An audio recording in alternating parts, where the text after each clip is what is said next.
You like it? Yeah. For our sake, it was good. Yeah. Well, you know what? I don't know. You just have to believe that somehow she was, you know, Went that way, yeah. if we did it, I think it really does have to be sound regularly. But I couldn't when we were there. So 300 houses or protests. So, okay, if that's the case, you stay, maybe just mess it up. I did notice other cars, probably, they always was together. So they saw.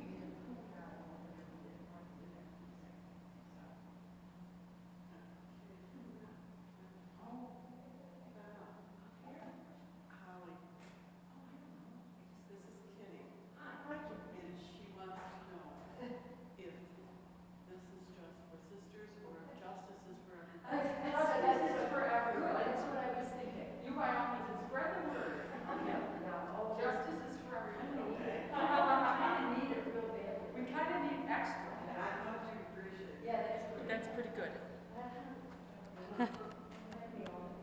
No, I said that.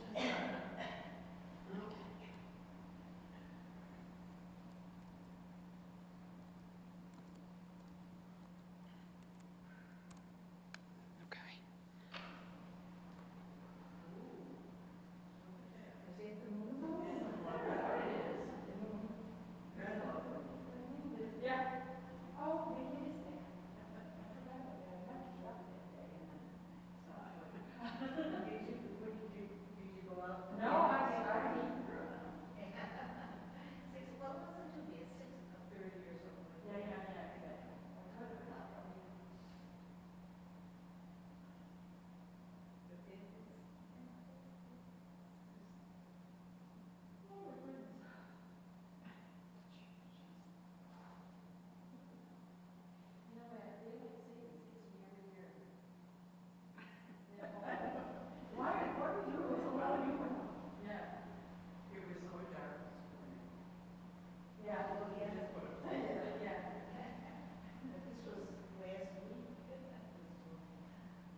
I'm hoping to have a lot of conversation today, so buckle up.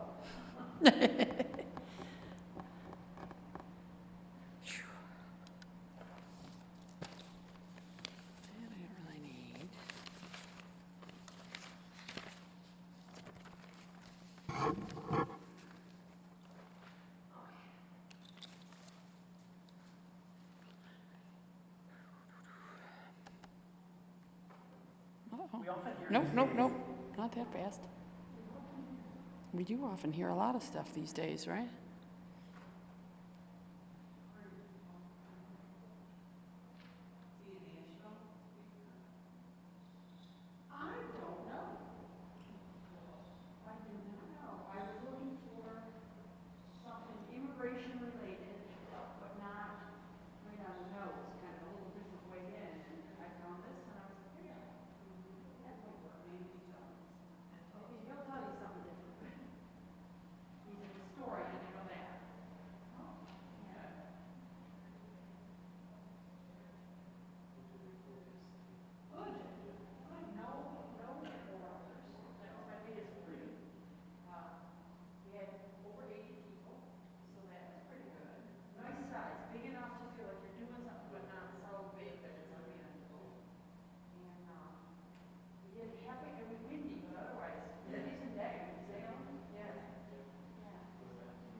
Looks like we're going to be kind of little today, which is okay.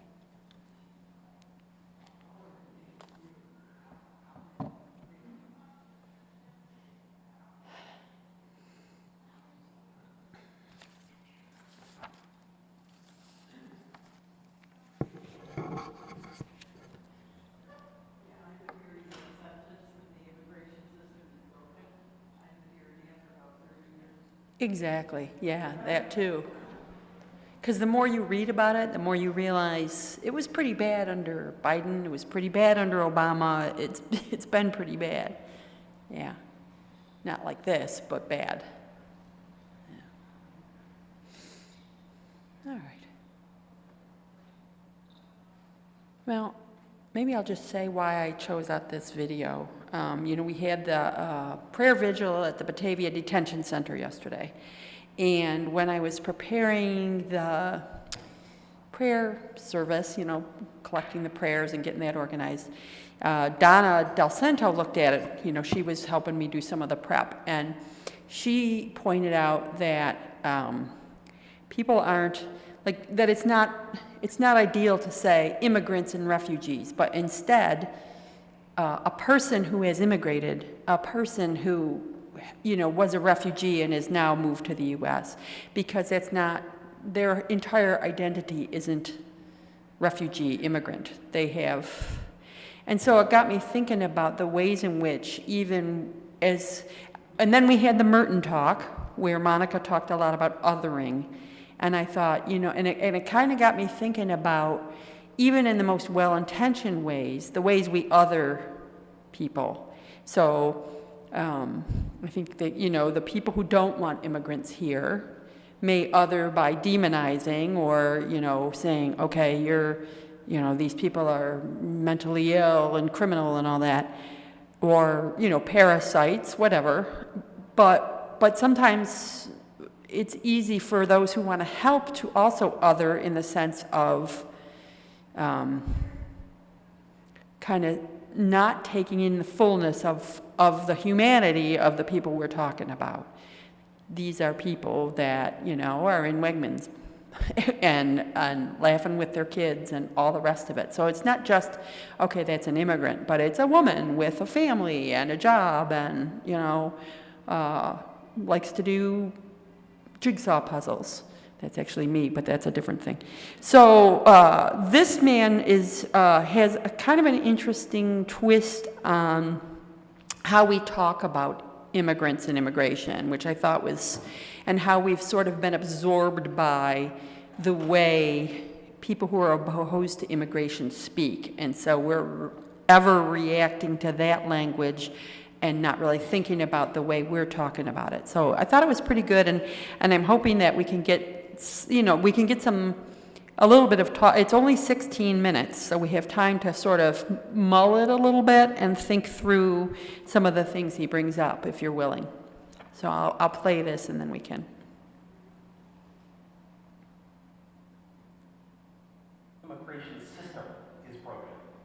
I want to make the case today that our immigration conversation is broken, and to suggest some ways that together we might build a better one. In order to do that, I'm going to propose some new questions about immigration, the United States, and the world. Questions that might move the borders of the immigration debate. I'm not going to begin with the feverish argument that we're currently having, even as the lives and well-being of immigrants are being put at risk at the U.S. border and far beyond it. Instead, I'm going to begin with me in graduate school in New Jersey in the mid-1990s, earnestly studying U.S. history, which is what I currently teach as a professor at Vanderbilt University in Nashville, Tennessee. And when I wasn't studying, sometimes to avoid writing my dissertation, my friends and I would go into town to hand out neon-colored flyers protesting legislation that was threatening to take away immigrants' rights. Our flyers were sincere, they were well-meaning, they were factually accurate, but I realize now they were also kind of a problem. Here's what they said. Don't take away immigrant rights to public education, to medical services, to the social safety net. They work hard. They pay taxes. They're law-abiding. They use social services less than Americans do. They're eager to learn English, and their children serve in the U.S. military all over the world. Now, these are, of course, arguments that we hear every day. Immigrants and their advocates use them as they confront those who would deny immigrants their rights or even exclude them from society. And up to a certain point, it makes perfect sense that these would be the kinds of claims that immigrants' defenders would turn to. But in the long term, and maybe even in the short term, I think these arguments can be counterproductive. Why? Because it's always an uphill battle to defend yourself on your opponent's terrain. And unwittingly, the handouts that my friends and I were handing out and the versions of these arguments that we hear today were actually playing the anti-immigrants game. We were playing that game in part by envisioning that immigrants were outsiders, rather than, as I'm hoping to suggest in a few minutes, people that are already, in important ways, on the inside. It's those who are hostile to immigrants, the nativists, who have succeeded in framing the immigration debate around three main questions. First, there's the question of whether immigrants can be useful tools. How can we use immigrants? Will they make us richer and stronger? The nativist answer to this question is no. Immigrants have little or nothing to offer. The second question is whether immigrants are others. Can immigrants become more like us? Are they capable of becoming more like us, capable of assimilating? Are they willing to assimilate? Here again, the nativist answer is no. Immigrants are permanently different from us and inferior to us. And the third question is whether immigrants are parasites. Are they dangerous to us, and will they drain our resources? Here, the nativist answer is yes and yes. Immigrants pose a threat, and they sap our wealth.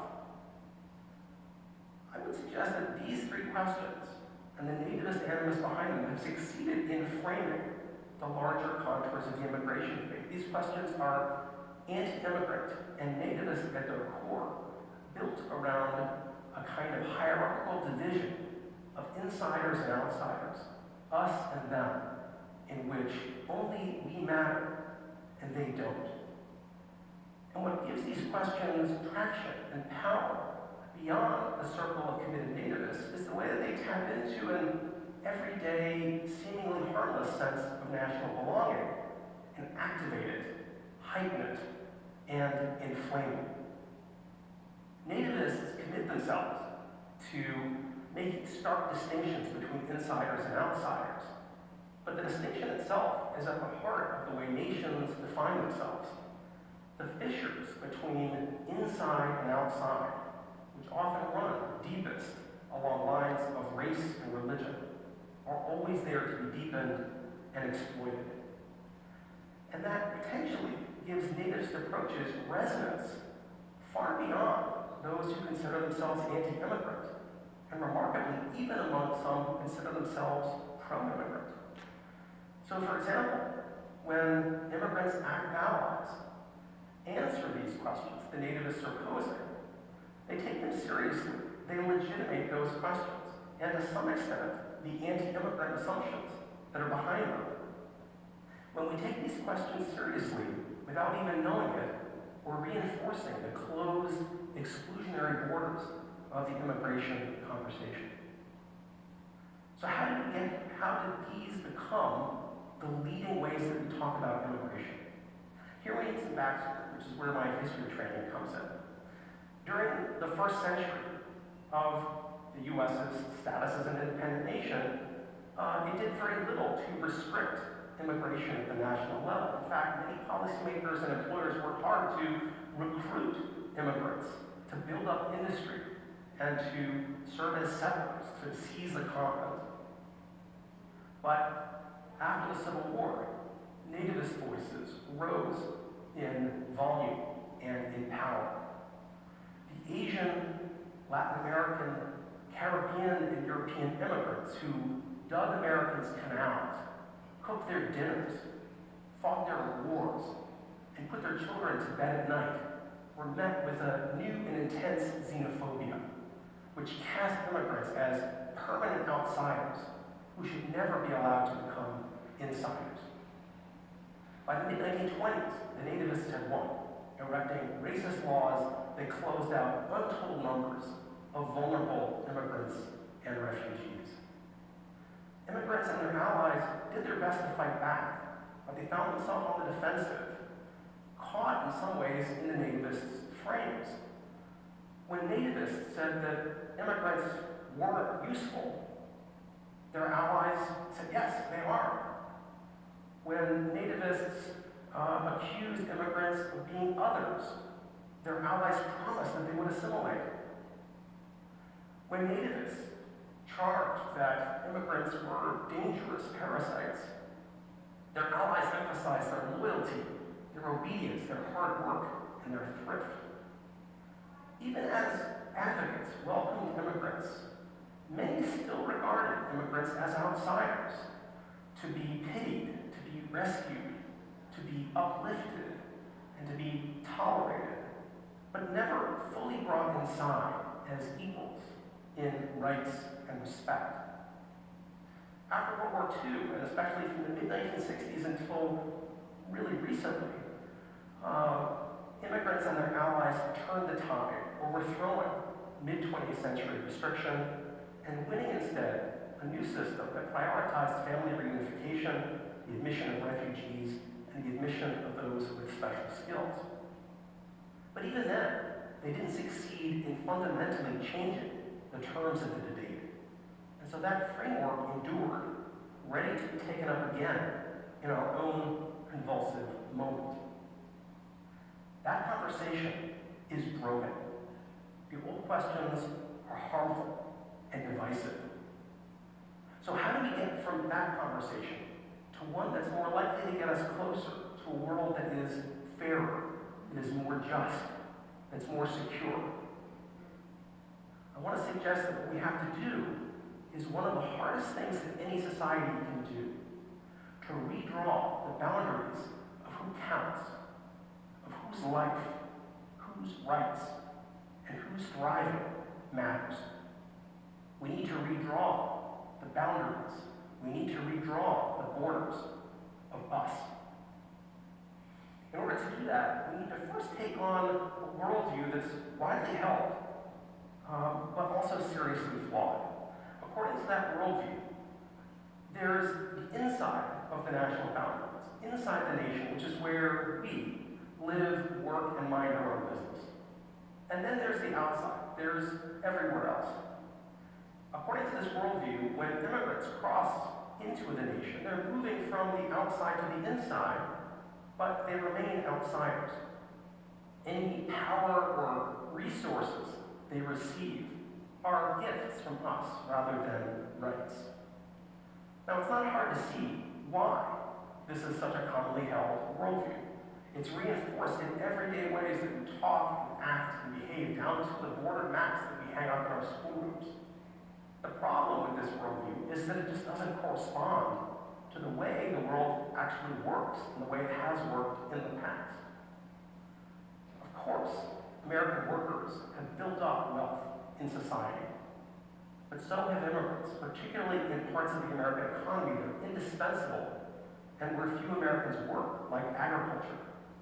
Since the nation's founding, Americans have been inside the American workforce. Of course, Americans have built up institutions in society that guarantee rights, but so have immigrants. They've been there during every major social movement, like civil rights and organized labor, that have fought to expand rights in society for everyone. So immigrants are already inside the struggle for rights, democracy, and freedom.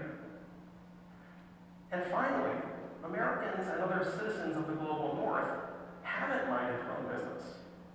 And they haven't stayed within their own borders. They haven't respected other nations' borders. They've gone out into the world with their armies. They've taken over territories and resources, and they've extracted enormous profits from many of the countries that immigrants are from. In this sense, many immigrants are actually already inside American power. With this different map of inside and outside in mind, the question isn't whether receiving countries are going to let immigrants in. They're already in. The question is whether the United States and other countries are going to give immigrants access to the rights and resources that their work, their activism, and their home countries have already played a fundamental role in creating. With this new map in mind, we can turn to a set of tough, new, urgently needed questions, radically different from the ones we've asked before. Questions that might change the borders of the immigration debate. Our three questions are about workers' rights, about responsibility, and about equality. First, we need to be asking about workers' rights. How do existing policies make it harder for immigrants to defend themselves and easier for them to be exploited, driving down wages, rights, and protections for everyone?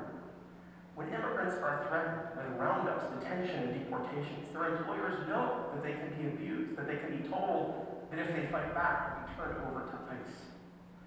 When employers know that they can terrorize an immigrant with his lack of papers, it makes that worker hyper-exploitable, and that has impacts not only for immigrant workers, but for all workers.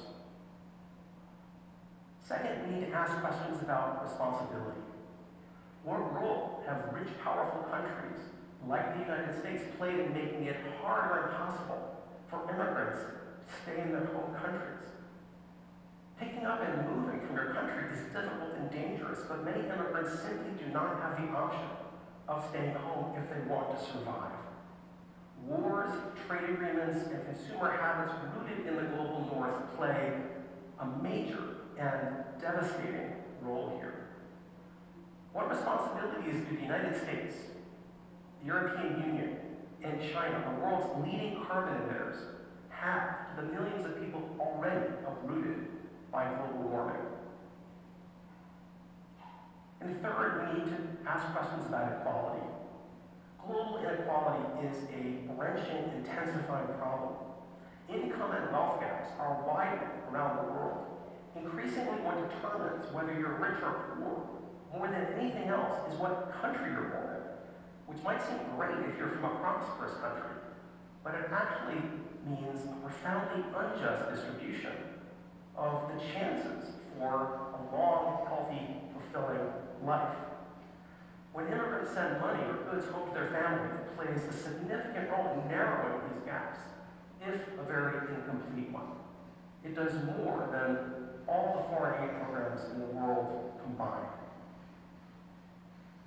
We began with the nativist questions about immigrants as tools, as others, and as parasites. Where might these new questions about worker rights, about responsibility, and about equality take us?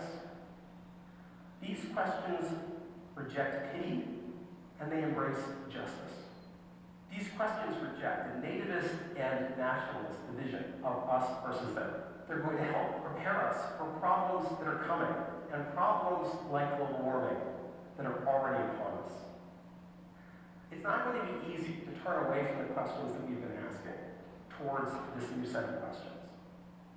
It's no small challenge to take on and broaden the borders of us. It will take wit, inventiveness, and courage. The old questions have been with us for a long time. They're not going to give way on their own, and they're not going to give way overnight. And even if we manage to change the questions, the answers are going to be complicated. They're going to require sacrifices and trade-offs.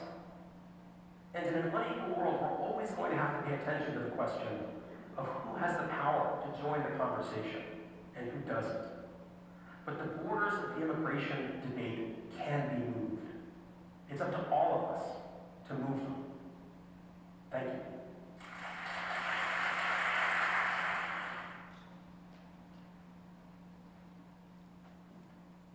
All right, we don't need to go to the next one.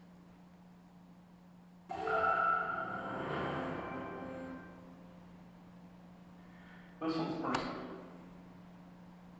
Okay, that's I good. know what it's Oh, like that's not going to quiet him. to have the government say, we're going to kill you in the morning. I was thinking. I know what it's like to leave a company. Okay, so what did you think of that? Any first thoughts about that? I think it's one of those things where it's, for me at least, it was it's so much the conversation we have. Are they tools? Are they others? Are they parasites? That you don't even, like, you just respond to those. You don't even think about, well, wait a minute, is that the conversation we should be having? Did anybody else kind of feel that? Yeah. So, I liked what he said about, don't people, like, we have to cut the conversation about what rights or what gifts are we going to sort of offer, what rights, what access, and instead, if we think really everybody's born with rights, then they come with all that. People who are new to the United States come with the existing rights that they had by virtue of being born and beloved of God. So, what came up for anybody? Were there any thoughts about? It was kind of new to me. Was it new to you, or had you heard these kinds of ideas before? Kind of new?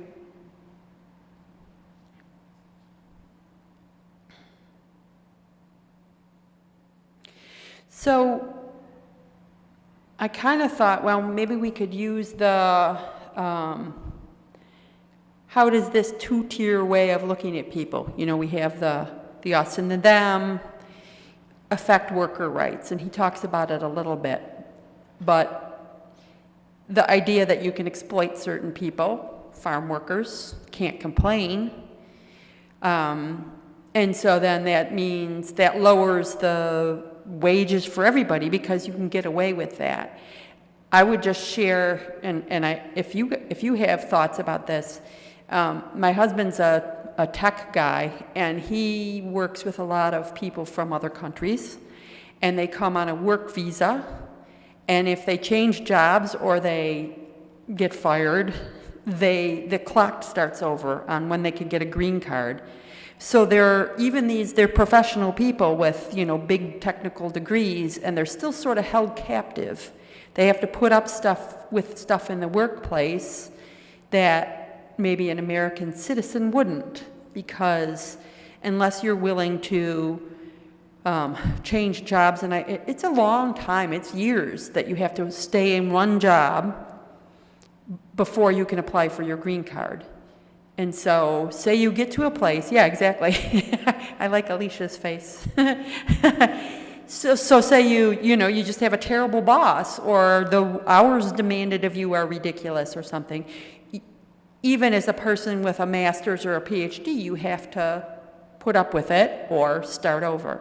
So that's just one thing that I happen to be aware of. And how do you think that ripples out when we think about, okay, equality of work in the U.S. So instead of just thinking, well, we can get the immigrants to do, the people who have immigrated to do the jobs we don't want to do, what about a system that's good for everybody? Because these kinds of things are bad for everybody who lives here, citizen or not citizen. Yeah. You're saying that I want a green card. I can't apply for a green card when I want to. Not if you're on a work visa. There's all kinds of rules about it. So if you're here on a worker visa, there's a whole process by which you were allowed into work, and then as part of that you could be, get a green card and be. Farm workers, I think, don't have any, because they have is it HA8? I can't remember the acronym, but they have a temporary come in for the season, then get back out kind of a thing. And then most of them, well, I don't know many don't have any kind of paperwork. So they're completely vulnerable. You don't have any, you can't say anything. And there are abuses beyond labor abuses that go on in those situations.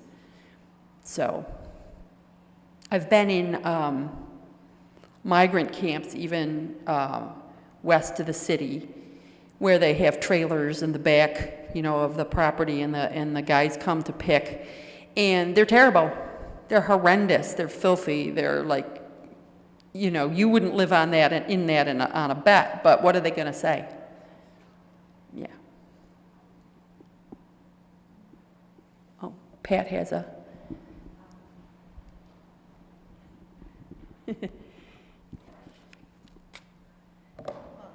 I just wanted to mention that I know of a couple of Venezuelan immigrants who have been scraping by, just barely managing to get the $600 that they need to get in order to apply to work. $600. What Yeah. can be the rationale for that? Right. I think we can guess. And that's just the fee to apply. That's not the legal fee. That's not paying a lawyer to help you. That's right. Yeah. That's right. Absolutely. Yeah. That's That just the is- fee for filing fee. That's horrendous. Yeah. Yeah. I have two thoughts about this. Many of the descriptions that he talked about remind me of imperialism, when we, the rich countries, were in the poor countries and extracted wealth through whether it's coffee, gold, oil, and the companies, corporations, or countries were wondering, so how much money of the profit that we are making shall we leave with these people? 50%, 10%, 5%, and you know the number. It's painfully small. So 100 years later, these people turn into immigrants into our countries, and by our, I mean, because in Europe the problems are fundamentally the same. Yeah. And that strikes me. So there is a historic legacy behind this whole problem. The other thing is from a story that I hear from my mother, who's still alive. She's in her 80s, quite sharp. She lives in Germany. She's afraid of foreigners in Germany too. And the things that she told me over the years remind me that many times there's an underlying layer of meaningful things happening, and that is fear. Many people are simply afraid of having to share resources, the wealth, with these people who are coming into the country. And the problem there, the fear is one thing, you can't just talk that away, it's there. You can, in my book, only talk facts to make sure that what is really true, how much money are they getting, et cetera, and how much jobs are they taking away, and so on. But the problem is that many times politicians are exploiting this fear. And then it becomes a completely irrational discussion where, it's a highly emotional discussion, and that's, in my book, a real problem, because you're leaving the level of discussing based on facts. And that's what he, I think, was trying to also get to. Let's ask the questions from a completely different viewpoint. And I think it's a good approach to start addressing that problem, because again, there's so much misinformation out there. It's very, very difficult to nail it down. How much do they really cost a country, or are they actually benefiting the country as a whole? Are they bringing in more? And then again, their legacy is a completely different one. When you look at the black people living in these countries, they had no choice coming here. And in Germany, you had the Turkish people coming in the 60s and 70s doing the work that nobody else wanted to do. So you better treat them fairly, and Germans had a very hard time doing that. But again, the key thing is the imperialism. That was a similar problem, just in a different location 200, 300, 400, 500 years ago. And then again, the underlying concern, the fear that is being exploited by politicians.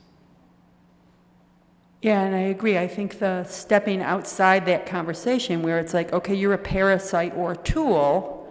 You're either a parasite that's going to take from me, it's that scarcity scare story, or, you know, you're rampaging somehow. But to step out that and come up, because facts do not address fear, those kinds of emotional reactions. Yeah. Did you wish to say something? Yeah, I thought it was interesting when you mentioned just similar on the topic of imperialism, that immigrants are pretty much already within American power. Yeah. And it made me just think, you know, you can't have a global empire without creating global issues. And the other aspect of that is a lot of the issues that people are immigrating from are directly or indirectly caused by acts of Western imperialism. And a big issue behind that, and a big part of the larger issue, I think, is that when you bring immigrants into the country, it creates a legacy that shows, or it shows the legacy of destruction and imperialism and dominance, and it brings it to our doorstep rather than leaving it somewhere else, which is why people in power would want that to be kept outside of America. It's a lot harder to see and confront when it's elsewhere in the world, but when it comes here and you have people who are living here contributing to society saying, yeah, the reason we left was this, and that's actually caused by American imperialism. No, It's a lot that's a harder to good ignore point. that. I hadn't thought of that. That's a good point. I mean, I think of that because I'm aware that a lot of immigrants from Mexico were farmers, and when we did NAFTA and destroyed the corn market there, flooded it with cheap American corn, all that. Well, and now here they are. They can't survive. There's no income to be had. So, but it's nice if that could just be locked away. I wonder if part of the intense reaction is, oh, we don't want those stories told here. Also, I did love that he mentioned how much, actually, immigrants are very much insiders. They've been here building the country like the rest of us. Most of us are immigrants. My grandpa came over. So it's not like it's so far in the distant past for most of us. And, unless somebody here is Native American, you're... So that comes to the second, kind of brings us to the second point he had, was well, what is our responsibility and what role have we had in making other nations unlivable? I mean, I think imperialism is going on still. We're still rampaging and now we're looking for minerals for electronics. Less so, gold and more, what are the minerals? I can't remember, but. Cobalt, silicon. There you go. Cobalt, silicon, and so forth. So what role and what is our responsibility as we're trying to be keepers of who gets to have rights? Well, with rights go responsibilities, right? What is our responsibility having to torn up other places? That's a different question than can they bring something that we can use as a tool, or are they going to take more than they give? And they will never fit in because they won't ever be like us. Now, the question that came up for me was, they say, oh, they wouldn't be able to assimilate. They'd never assimilate. I'm like, do they need to? Can they hang on to their own culture and also be American? And wouldn't that be something? I was like, well, wait a minute. What if we just had people living in their own cultures? We do, but we don't really honor it as much as we might. Because we want, don't speak Spanish in public. Learn English. Gosh darn it. So, and then he gets to equality. The income disparity depending on where you're born, how long you live, what infant mortality is like, all those questions. Did anybody else catch? He says that people working here and sending money home is a bigger economic driver than all the aid we give. I didn't have time to fact check this. Could that be true? If it's true, oh my gosh, right? Here we are worrying about we're giving little bits of money and we got to kill USAID, but it's hardworking people who have come here who are sending money home. Does that change? That changes the story for me a little bit.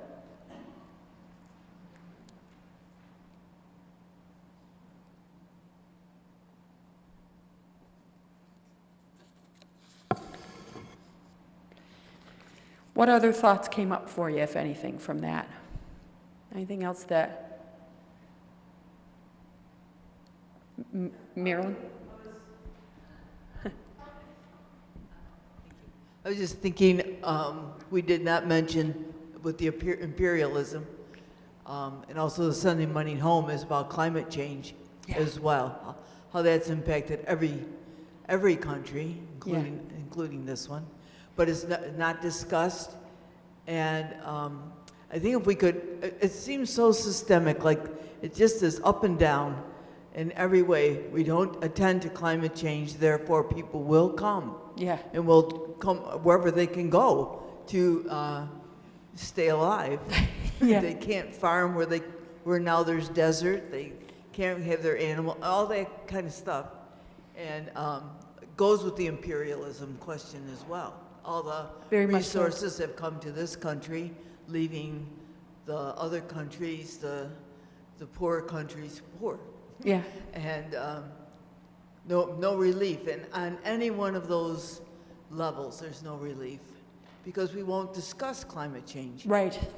And it's just, It's insane, actually. it seems like a lot of problems could be addressed. If we would address climate change, we would then be addressing immigration.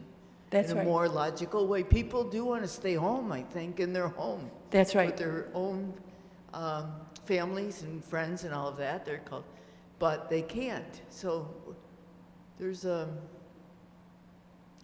don't know. It's just not reasonable. It's not reasonable. It doesn't even make any sense. No. You know, that's because right. like you say, if you could just talk about it without getting called names or being, having people say you're crazy, it's like, no, but the fact is climate change is happening and people are having to leave their homes because they can't stay where they were. And Right. even if we didn't extract their minerals and their natural resources, we have sent carbon into the air wildly out of proportion to the size of our population. So we literally are causing, some of the islands in the Pacific they're going to be underwater in not very much longer. They've already lost fresh water. Even Cape Cod, the seawater rising is interfering with their aquifers where people get their fresh water. So it'll be salty. So all this stuff, it's like, well, I guess once you have salt water coming out of your tap, you'll talk about it, maybe? I think the other thing that you mentioned is about the community of people and people coming as whole communities, whole cultures. And that's something that the American history has been working against. Yeah. I mean, we've seen it be the idea of the individual more than the community.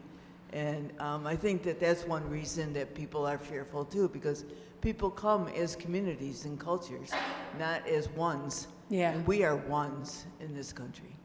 I think that it's, something for us to realize the gift of belonging, but we have tried to Americanize everybody so they don't speak the language of their grandmas, and Yeah. they don't have all of that grandma and grandpa brought. It's all gone. Hurry up and get like us. Yeah. And who are the us? Right. I think that's Yeah. Who are the us? The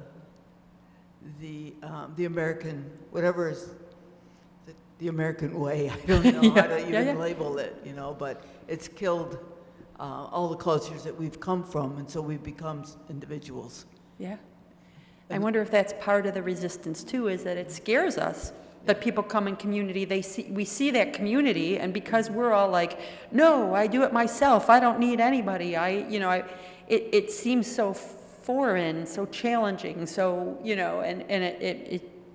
don't get it. Most of us could use it, probably should have it, but yeah, that's interesting.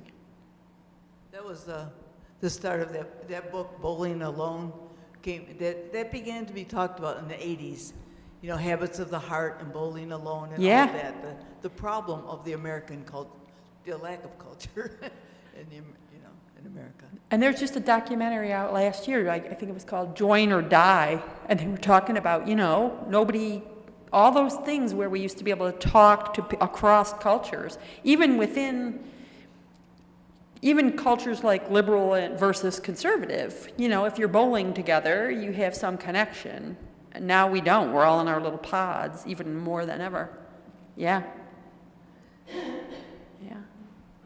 I think that last point, too, that people don't want, I think there's a nativist tendency to think everybody wants to come here.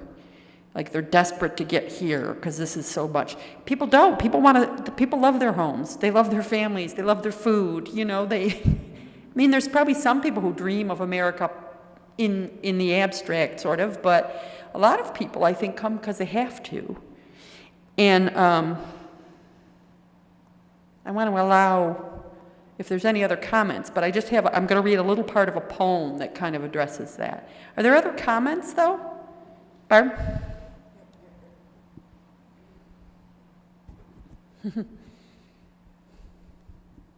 I certainly don't know anything about what I was going to say, but I'm wondering about the European Union. How does that work? It seems to me that they're making it easier to travel from country to country, for people to be more comfortable in that setting, and all we're doing is making it harder for people to be accepted and cherished and given rights and responsibilities that we who are born in America think that this is just for us. So does anybody know anything about the European Union and how that's working now? Hendrik? So since I follow politics in Germany, especially in Europe, of course, also, it's also highly controversial. Different countries have different approaches. Germany has been very open for a number of years, largely because of the German history, that they said, okay, we got to give these people a chance. The other countries were not happy about it, but technically people are allowed to travel from one country to the other without any passport control. So there was that, ruffled a lot of feathers in other countries when so many people came to Germany. So it's basically an ongoing discussion. There is no simple fix for it. You have heard about these refugee boats coming from Northern Africa where the people risk their lives to get into Italy, and then the Italians, all these southern countries, they have to deal with the problem first because that's where the people get stuck. The idea was that they then would be distributed through the other more northern European countries. However, some countries, including countries where you wouldn't think anything bad, like Denmark, they had a very hard conservative way of limiting. They're arguing our lifeboat is full, we can't take any more people, otherwise we're going to sink. Whether it's true or not, I don't know. That's a different thing. But it's been an ongoing issue and it's getting worse. So it's not that easy either. In Germany especially also you have this concept of you have a tighter social network, so refugees get more money from the country, and that creates a lot of distrust from the locals, because they're saying they get all this money, and if I go to the doctor I have to wait 3 months to get an appointment because of all these people sitting. So it's very hard to discern what is true and what is not true. That's part of the problem. One thing about, it's not always, as I said earlier, it's about fear. My mother told me the story that after World War II, there were Germans living in East Prussia, which were basically had been sent there or asked or invited to go over to Russia in the 19th century to become settlers. And when Russia, after the war was lost and all the country, the territory was lost, they all had to come back to Western Germany. So there were Germans, they spoke German, and they had a bit of an accent, but they were Germans. And the Western Germans at the time when there were no resources and every potato was really precious after the war, they were absolutely full of hate towards them. They really didn't want them, even though they were Germans. And so they weren't even foreigners. That's, you know. But again, the European Union is struggling with similar issues. They try to not even let the people into the country. They now have a European border police thingy that is not a national thing anymore. So their approach is let's let as few people as possible into the country or into the continent, into the EU, and to avoid the problem in the first place. But it doesn't always work like that because you can't protect all the borders. I'm always curious, especially with the prosperous countries, the economically, rich countries. What are people so afraid of? Like, there's plenty. There's literally plenty. You could, but that's a whole other. What is it in human nature though that makes us do that? Like, these are Germans. They have a slight accent. They weren't even gone that long. So, what is that about human? I mean, I think we just want to other for some reason, and that's a fruitful place for prayer, I think. Where in my heart am I doing that? But what is it? What is the wiring of that? I don't know. Yeah, what?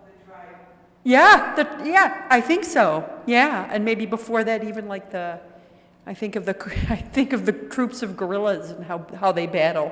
You know, you can't just join another troop of guerrillas willy-nilly.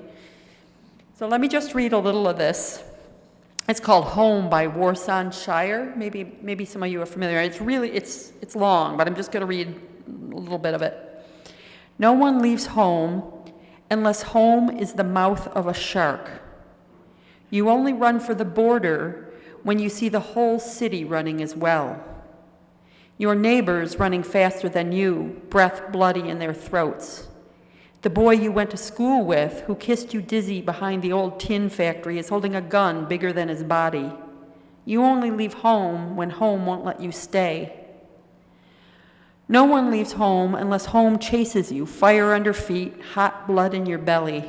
It's not something you ever thought of doing until the blade burnt threats into your neck. And even then, you carried the anthem under your breath, only tearing up your passport in an airport toilet, sobbing as each mouthful of paper made it clear that you wouldn't be going back. You have to understand that no one puts their children in a boat unless the water is safer than the land. No one burns their palms under trains and beneath carriages. No one spends days and nights in the stomach of a truck feeding on newspaper unless the miles traveled means something more than journey. And she goes on. It's really powerful. I recommend it if you'd like to read it. It's called Home. Just Home. Yeah. Warsan Shire. Yeah. So that's what we forget too, and we think we're the keeper of this sanctuary and the doler outs of rights. And it reminds me a little early on when I started sort of getting more involved with social justice stuff, the difference between charity and justice. Justice being we're all equal and we want to make it equal, and charity being I have something that I might be willing to share if you do the right things. So if we're talking about justice, we're talking about people who immigrate, people who have spent time and who have been designated as refugees and allowed here. We're talking about they are our equals, and justice demands that they have the rights and the responsibilities that they do, which they always have, at least the responsibilities I think they have. So, other thoughts, last thoughts? All right, a little bit shorter today, but thank you. And I will, I have one copy, or I can send it out if people want it. Just email me and I'll send you the copy of the poem. Pat, did you have something?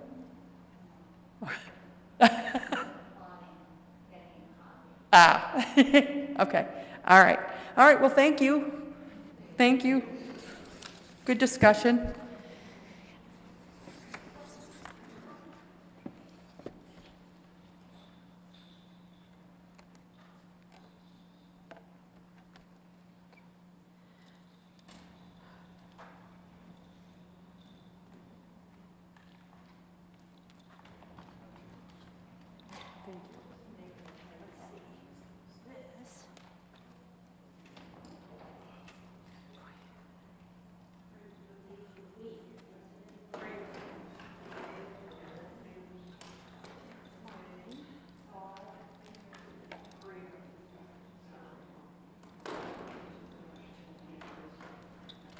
All right, thank you, Tommy.